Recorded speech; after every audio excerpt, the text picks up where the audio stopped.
Tergoda. Nasya Mahila. Aku rela mati asal dapat melihat perasaanmu yang sesungguhnya, Devan.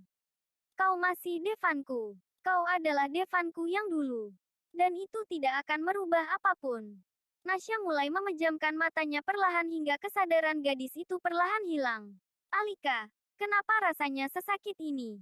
Ucap gadis itu dalam hati. Cukup lama Alika melamun dalam situasi gamang. Sampai akhirnya ia sadar dan meminta bantuan orang luar. Tak lama kemudian Alika datang bersama petugas yang akan membawa Nasya ke ambulan darurat milik hotel. Devan Megantara. Nasya bangun. Kau sialan. Berani-beraninya kau bunuh diri di depanku. Aku tidak akan memaafkanmu.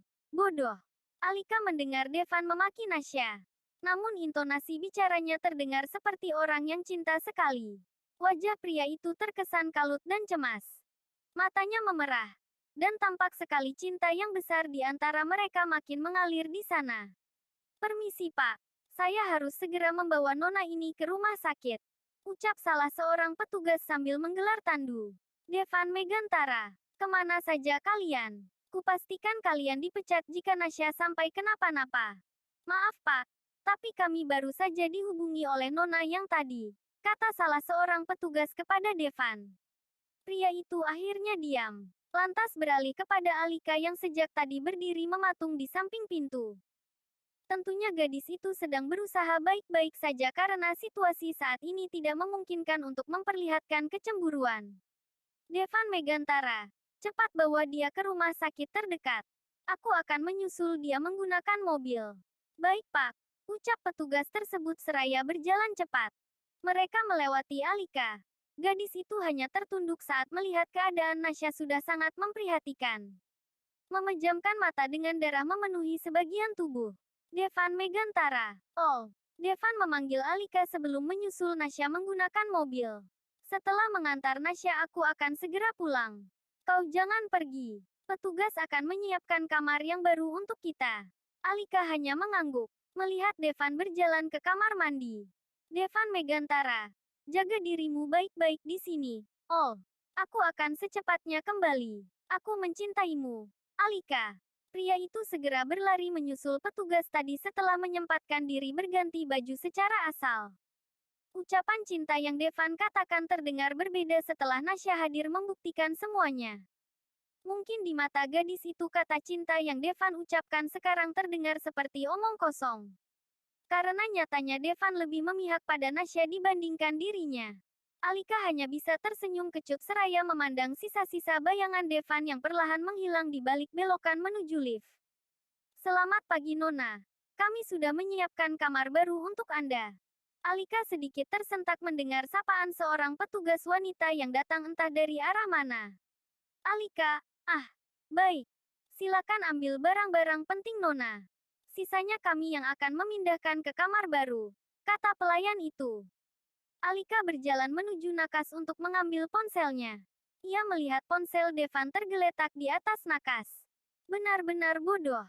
Bahkan pria itu pergi hanya dengan baju tidur yang ia sambar asal dan dompet saja. Ia pun mengambil ponsel Devan. Dan sisanya akan dibawakan oleh petugas. Mari Nona, saya antar ke kamar sebelah. Lagi-lagi Alika hanya mengangguk. Ia melewati sisa darah Nasya yang mengotori lantai. Matanya tak sengaja menangkap kemeja Devan yang tadi baru selesai dijahit. Kemeja itu terlihat compang camping karena sudah disobek Devan untuk membalut luka Nasya. Alika, kenapa rasanya sakit sekali? Aku tidak terima melihat semua ini. Alika bergumam sembari memegangi dada. Ia mengikuti petugas tersebut. Dan air mata yang sejak tadi ditahan akhirnya tumpah ruah. Tak mampu terbendungi lagi karena ombak sakit yang maha dahsyat datang menerpa hatinya.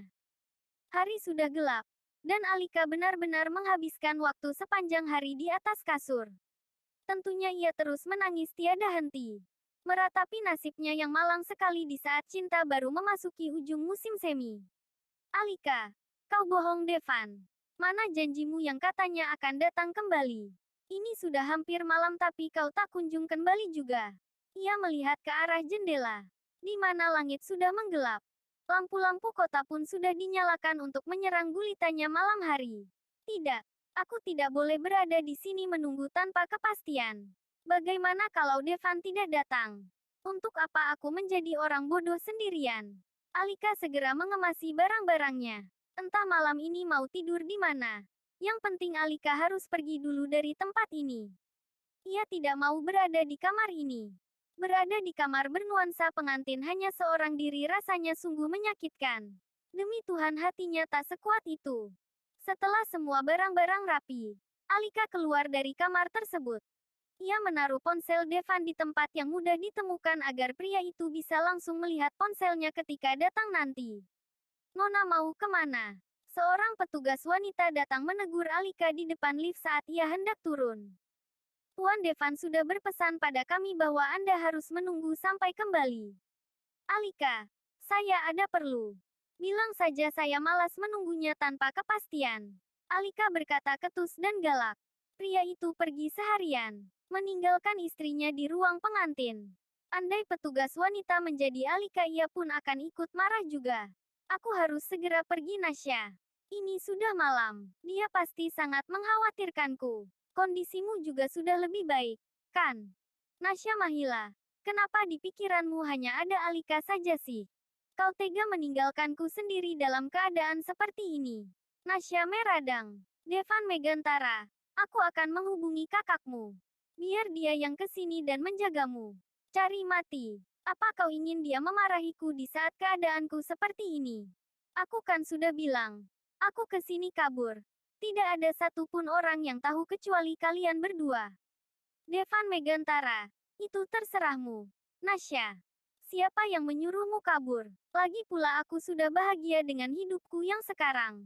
Nasya sontak memasang wajah sedihnya kembali. Nasya Mahila, kau tega. Devan, aku bahkan tak sedikit pun melupakan kenangan kita begitu saja. Devan Megantara, siapa suruh kau meninggalkanku terlebih dahulu? Hah, tak salah jika aku mencari wanita baru. Dan Alika adalah obat patah hatiku untuk selamanya. Kata Devan dengan ketus. Nasya Mahila, aku melakukan itu karena ibuku yang memaksa Devan. Jika Momi tidak mendatangi ibuku dan mengancam dengan berbagai hal, aku tidak mungkin pergi. Aku tidak kabur. Mereka yang membuat opini itu. Mengarang cerita itu supaya aku terkesan menyakitimu dengan memberitakan aku kabur. Glek Devan menelan ludahnya dengan susah payah. Tersebit perasaan emosi yang membubung tinggi di benaknya kini. Devan Megantara, kak kau bohong bukan? Devan makin tertegun saat dia tengah melamun. Nasya meraih tangannya lalu menggenggam dengan erat. Lagi, maafkan aku karena tak berani melawan ibu dan momimu Devan. Tapi jujur aku menyesal. Jika kau mau memberiku kesempatan sekali lagi, aku akan melakukan apa saja. Demi agar kita bisa bersama.